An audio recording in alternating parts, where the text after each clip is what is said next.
ہم نے الحمدللہ رمضان کے روزے رکھے، خوش نصیب ہیں وہ لوگ جنہوں نے اس رمضان کی قدر کی اور اللہ کے اس انعام کے حقدار ٹھہرے کہ من قام رمضان ایمانا و احتسابا غفر له ما تقدم من ذنبه، کہ جس نے رمضان کے روزے ایمان کی حالت میں رکھے اور اللہ سے اجر و ثواب کی نیت کرتے ہوئے رکھے، اللہ اس آدمی کی زندگی کے سابقہ سارے گناہ معاف کر دیتا ہے۔ جس نے قیام رمضان کیا اس کے لیے بھی یہی اعلان ہے، جس نے قیام لیلۃ القدر کیا، من قام لیلۃ القدر ایمانا و احتسابا غفر له ما تقدم من ذنبه، اللہ اس کے بھی زندگی کے سابقہ سارے گناہ معاف کر دیتا ہے۔ تو رمضان کے روزوں کی فرضیت کا ایک اللہ نے مقصد بیان کیا قرآن مجید میں، لعلکم تتقون، میں نے روزے اس لیے فرض کیے ہیں کہ تم متقی بن جاؤ، میں نے روزے اس لیے فرض کیے ہیں کہ تم اللہ سے ڈر جاؤ، میں نے روزے اس لیے فرض کیے ہیں کہ تم گناہوں سے باز آ جاؤ، میں نے روزے اس لیے فرض کیے ہیں کہ تم اللہ تعالیٰ کے احکامات کی کما حق و پابندی کرو۔ یہ اللہ کے روزوں کی فرضیت کا مقصد ہے۔ دیکھیں پورا مہینہ یہ ایک مشق ہے، یہ ایک ریہرسل ہے۔ اللہ پورا مہینہ آدمی صبح روزہ رکھتا ہے، شام تک کچھ کھاتا نہیں، کچھ پیتا نہیں، آنکھوں سے غلط چیز دیکھتا نہیں، کانوں سے غلط بات سنتا نہیں، یعنی دوسرے لفظوں میں اس کی زبان کا بھی روزہ ہے، اس کی آنکھوں کا بھی روزہ ہے، اس کے کانوں کا بھی روزہ ہے، اس کے دل کا بھی روزہ ہے کہ اس کا دل بھی ادھر ادھر نہیں جاتا، اللہ کی معصیت کی طرف نہیں جاتا، اسے کنٹرول کر کے رکھتا ہے۔ تو پورا مہینہ اللہ نے یہ مشق ہم سے اس لیے کروائی کہ بھئی انہیں یہ عادت پکی پڑ جائے۔ 11 مہینے کے بعد یہ سستی اختیار کرتے، پھر اللہ رمضان لے آئے، دوبارہ اللہ رمضان لے آتا ہے، ہر سال اللہ رمضان لے کے آتا ہے۔ اور جن لوگوں روزے رکھے ہیں ان کے چہرے بتاتے ہیں کہ روزے رکھے، ان کے چہروں پر ایک اللہ کی طرف سے نور ہوتا ہے، جو روزہ نہیں رکھتا اس کے چہرے پر وہ کبھی نہیں ہوتا، اس کے چہرے پر نحوست ہوتی ہے۔ تو اللہ تعالیٰ نے کہا کہ میں نے یہ رمضان اس لیے فرض کیا ہے کہ تم متقی بن جاؤ، تقوی اختیار کر لو۔ تقوی کسے کہتے ہیں؟ کہ انسان اللہ تعالیٰ سے ظاہری اور باطنی طور پر ڈر کر نیک اعمال کرے، اسے کیا کہتے ہیں؟ تقوی۔ یہ کام حرام نہ کھانا تقوی ہے، حلال کے لیے کوشش کرنا یہ تقوی ہے، اور تمام عبادات اللہ نے ان کا ماخذ تقوی بتایا۔ قربانی کی باری یہ فرمایا لن ینال اللہ لحومها ولا دماؤها ولکن ینالہ التقوی منکم، کہ تم قربانی کا جانور ذبح کرتے ہو، نہ اللہ کو گوشت کی ضرورت ہے، نہ اللہ تعالیٰ کو خون کی ضرورت ہے، اللہ کو تقوی کی ضرورت ہے جو تمہارے دلوں میں ہے۔ اللہ یہ دیکھتے ہیں کہ یہ جو قربانی کا جانور اس نے ذبح کیا ہے وہ کس نیت سے کیا ہے، جو ہماری دل کی کیفیت ہے نا ذبح کرنے کی، اسے تقوی کہتے ہیں، اور اس نیت کو، اس کیفیت کو اللہ دیکھتے ہیں۔ اسی لیے رسول اللہ صلی اللہ علیہ وسلم نے فرمایا التقوی ہا ہونا، تقوی یہاں ہے، جو انسان دل سے ڈر جائے وہ اس نے تقوی اختیار کیا ہے۔ اب روزہ اسے تقوی کیوں کہا؟ کہ انسان باطنی طور پہ اللہ سے ڈر جاتا ہے۔ روزے دار جو ہے نا، دیکھو آپ چھپ کے ایک آدمی باتھ روم میں جائے، کمرے میں چھپ کے پانی پی لے، کسی نے دیکھا تو نہیں نا دیکھتا کوئی بھی۔ وہ کیوں نہیں پیتا؟ اللہ نے منع کیا ہے، یعنی وہ لوگوں کے سامنے بھی پانی نہیں پیتا، وہ واش روم میں جا کے بھی نہیں پیتا، وہ کمرے میں بیٹھ کے اکیلا بھی پانی نہیں پیتا۔ اکیلے پن میں بھی پانی کیوں نہیں پیتا؟ کہ میرے اللہ نے مجھے منع کیا ہے۔ اکیلے پن میں گناہ سے بچ جانا، اس کا نام تقوی ہے۔ دوسرے لفظوں میں اس کو آسان تعریف آپ کو بتا دوں، جس انسان نے اپنے باطن کو پاک کر لیا اس نے تقوی اختیار کر لیا، جس انسان کی تنہائی پاک ہوگی اس نے تقوی اختیار کر لیا۔ خدا را اپنی تنہائیوں کو پاک کرو۔ ظاہر تو ہر انسان بہت اچھا ہے، لوگوں کی نگاہوں میں پتہ نہیں میں کتنا اچھا ہوں، اور اندر سے پتہ نہیں میں کتنا گندا ہوں، میں کتنا غلیظ ہوں، میرے اندر پتہ نہیں کون کون سی اللہ نے غلاظت بھری ہے، لیکن بظاہر میں آپ کے سامنے بڑا کے اچھا انسان بیٹھا ہوں۔ اندر کو صاف کرنا، اپنے اندر کی غلاظت کو صاف کرنا، اس کا نام تقوی ہے۔ صحابہ کرام نے ہمیں یہی نمونہ پیش کیا، محدثین نے ہمیں یہی نمونہ پیش کیا۔ سیدنا ابوبکر صدیق رضی اللہ تعالیٰ عنہ کے پاس حضرت علی ملنے کے لیے آئے تو آپ اپنا بیت المال کا حساب کر رہے تھے. تو علی نے کہا السلام علیکم. وعلیکم السلام. بات نہیں پوچھی، فوراً جو چراغ جل رہا تھا نا اسے بجھا دیا اور ساتھ ایک دوسرا دیا چراغ پڑا ہوا تو اسے جلا دیا. کہنے لگے علی بتاؤ کیسے آئے ہو؟ کہا امیر المومنین آنے کا مقصد بعد میں بتاؤں گا، پہلے مجھے یہ بتائیں کہ آپ نے یہ چراغ گل کیوں کیا اور یہ چراغ جلایا کیوں؟ کہا علی میں بیت المال کا حساب کر رہا تھا اور یہ چراغ بیت المال کے پیسوں سے جل رہے. اب پتہ نہیں آپ کوئی قومی ایشو لے کے آئے ہو، ذاتی ایشو لے کے آئے ہو، میرے ذاتی مہمان ہو یا قومی مہمان ہو. تو میں نے یہ چراغ میرے ذاتی پیسے کے تیل سے جل رہا ہے تو میں نے یہ جلا دیا کہ جتنی دیر تم بیٹھے رہو گے تو جس کام کے لیے بھی آئے ہو یہ میرا ذاتی ہے. اگر یہ جلتا رہتا اور تم کسی ذاتی کام سے آئے ہوتے یا میرے ذاتی کسی مقصد کے لیے آئے ہوتے تو قیامت کے دن اللہ ابوبکر سے پوچھ لیتا کہ یہ چراغ بیت المال کا اتنی دیر تو نے کیوں جلائے رکھا، میں کیا حساب دوں؟ وہ کتنا تیل جل جاتا، آدھے گھنٹے میں 10 منٹ میں 20 کتنا تیل جل جاتا. یہ ہمارے حکمران تو ہے نا وہ سارا کچھ ہڑپ کر جاتے ہیں. اللہ اکبر. اسی لیے کہا تھا نا کہ جب میری ایک عام مزدور کے جتنی تنخواہ ہے اتنی اجرت میری مقرر کر دو، جب میرا گزارا نہیں ہوگا نا تو میں سمجھ جاؤں گا کہ عام مزدور کا بھی اب گزارا نہیں ہو رہا.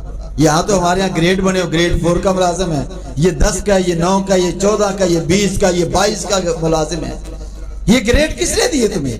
کیا تم اچھے انسان ہو، اونچے درجے کے انسان ہو، یا تم کوئی اور مخلوق اور یہ اور مخلوق ہے؟ جو روٹی تم کھاتے ہو وہ یہ بھی کھاتا ہے، جو لباس تم پہنتے ہو وہ یہ بھی پہنتا ہے، تو تمہیں یہ فوقیت کس نے عطا کر دی؟ امام احمد بن حنبل رحمہ اللہ تعالی ان کے پاس ایک عورت مسئلہ پوچھنے کے لیے آئی. کہہ لگی امام صاحب میں نا یہ سوتر نہیں تھا، سوتر سلائی کرتی ہوں تو چرخہ چلاتی ہوں اور سوت کاٹتی ہوں، تو ایک سوت میں سوتر جو وہ دن کے وقت کاٹتی ہوں اور ایک جو ہے میں رات کے وقت دھاگا بناتی ہوں، تو کیا میں دونوں ایک ہی ریٹ کے اندر فروخت کر سکتی ہوں؟ امام صاحب اس کا بات نہ سمجھ پائے. کہا بی بی کیا عرض ہے، وہ بھی آپ نے سوت کاتا ہے یہ بھی آپ نے سوتر کاتا ہے، تو اگر آپ ایک ریٹ میں مجھے کون سی قباحت ہے اس کے اندر؟ کہا نہیں امام صاحب جو دن میں بناتی ہوں وہ روشنی تیز ہوتی ہے، اس کی بنائی ایک طرح سے ہوتی ہے، بالکل دھاگا برابر، موٹائی برابر اور ایک سائز کا بنتا ہے. رات کو میں دیا جلا کے کاتی ہوں تو اس میں کبھی فرق آ جاتا ہے، کہیں سے موٹا ہو گیا، کہیں سے باریک ہو گیا، کہیں اس کو بل زیادہ پڑ گئے، کہیں کم پڑ گئے، تو کوالٹی میں فرق آ گیا. تو میں اگر ایک بنا کے فروخت کروں گی تو قیامت کے اللہ کو کیا جواب دوں گی؟ اس کو تقوی کہتے ہیں. ایک صحابی رسول گلی میں جا رہے تھے تو کوئی عورت واش روم میں غسل کر رہی تھی برہنہ. اچانک ان کی نگاہ پڑ گئی، انہوں نے نگاہ پھیر لی. اب کہنے لگے میں نے ایک برہنہ عورت کو اپنی آنکھوں سے دیکھ لیا، میری یہ آنکھیں، اس کو کہتے ہیں باطن کو پاک کرنا، میری یہ آنکھیں اس قابل نہیں رہ گئی کہ میں محمد الرسول اللہ صلی اللہ علیہ وسلم کو ان آنکھوں سے دیکھ لوں. مسجد جانا بند کر دیا کہ آپ کے سامنے نہیں ہوں گا، میری آنکھیں گناہگار ہو گئی ہیں، یہ نبی صلی اللہ علیہ وسلم کو دیکھنے کے قابل نہیں رہ گئی. جنگل میں چلے گئے، پہاڑوں میں چلے گئے، وہاں روئے جا رہے ہیں کہ میں نے اتنا کبیرہ گناہ کر لیا.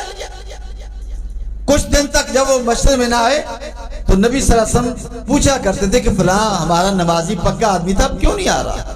آج کل کے جو ہمارے امام صاحب ہیں اللہ تعالیٰ ہماری اصلاح فرمائے، مجھ سمیت ہم خیال نہیں کرتے ہمارا کہ دوست نہیں آ رہا، ہمیں کوئی پرواہ نہیں، پوچھنا چاہیے کیوں نہیں آ رہا، اسے کوئی تکلیف ہے، بیمار ہے، اس کی بیمار پرسی کرو.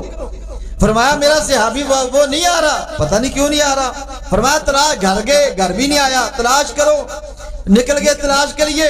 بکریوں کے چرواہوں نے کہا کہ اس پہاڑ کے پیچھے سے روزانہ ہمیں کسی آدمی کے رونے کی آواز آتی ہے اور زور زور سے وہ روتا ہے، وہاں دیکھو شاید وہاں نہ ہو. گئے تو وہ صحابی رسول وہاں بیٹھا ہوا تھا اور رو رہا تھا.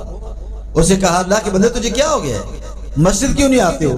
نبی علیہ السلام نے تمہیں بلایا ہے. کہنے لگا میں نہیں جاؤں گا اللہ کے نبی کے سامنے، میری آنکھیں گناہگار ہو گئی ہیں، میری آنکھیں اللہ کے نبی کا چہرہ دیکھنے کے قابل نہیں رہ گئی۔ اور میرے بھائیوں، موبائل کے اوپر ویڈیو دیکھنے والے میرے نوجوان، یہ سارے نوجوان بیٹھے ہیں، خدا را اپنی تنہائیاں پاک کر لو۔ گندی فلمیں دیکھنے والوں اپنی تنہائیاں پاک کر لو، ننگی فلمیں دیکھنے والوں اپنی تنہائیاں پاک کر لو۔ صحابی رسول کی اچانک نظر پڑی تھی، قصدن نہیں تھی، اور اچانک نظر معاف ہے، معافی کے باوجود کہا میری آنکھیں اس قابل نہیں کہ نبی علیہ السلام کو جا کے دیکھ لیں۔ انہوں نے کہا نہیں، اللہ کے نبی کا حکم ہے، آپ چلیں۔ آگئے نبی علیہ السلام سے اپنا واقعہ بیان کیا کہ یا رسول اللہ میرے ساتھ تو یہ معاملہ پیش آ گیا، تو میری آنکھیں اس قابل نہیں کہ آپ کا چہرہ دیکھ لیں، اس لیے میں تو آپ کے پاس نہیں آیا۔ آپ نے فرمایا اللہ نے تیرا یہ جرم تجھے معاف کر دیا ہے، یہ تو نے قصد نہیں دیکھا تھا، اچانک نظر جو پڑ جاتی ہے نا پہلی نظر، وہ معاف ہے۔ تو وہ صحابی اتنے غمگین تھے، اتنے پریشان تھے کہ نبی علیہ السلام کے سامنے بیٹھے بیٹھے اس کی روح پرواز کر دی، زندگی سے ہاتھ دھو بیٹھے، اس خوف سے، اس ڈر سے کہ میری آنکھوں نے ایک برہنہ عورت کو دیکھ لیا ہے تو میں گناہگار ہو گیا ہوں، میں جہنمی ہو گیا ہوں، میں نبی علیہ السلام کا چہرہ نہیں دیکھ سکتا۔ میرے بھائی، یہ ہے تقویٰ کہ انسان کا باطن پاک ہو جائے، انسان کی، آدمی کی تنہائی پاک ہو جائے۔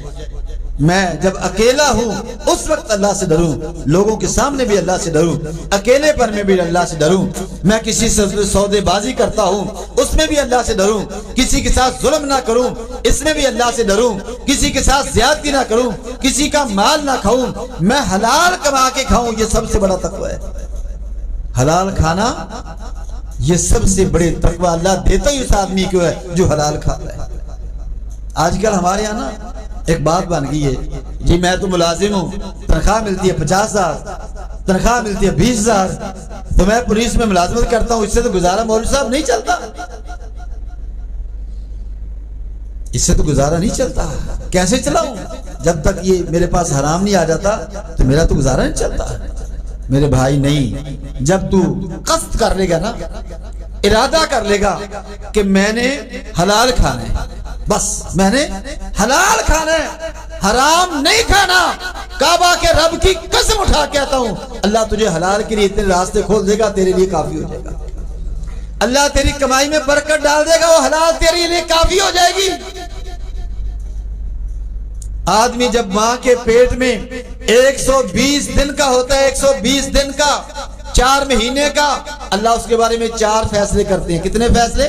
صحیح بخاری کے حدیث سے 4 فیصلے، اس کی عمر، اس کی جنس، اس کا اچھا یا برا ہونا، اور اس کا رزق۔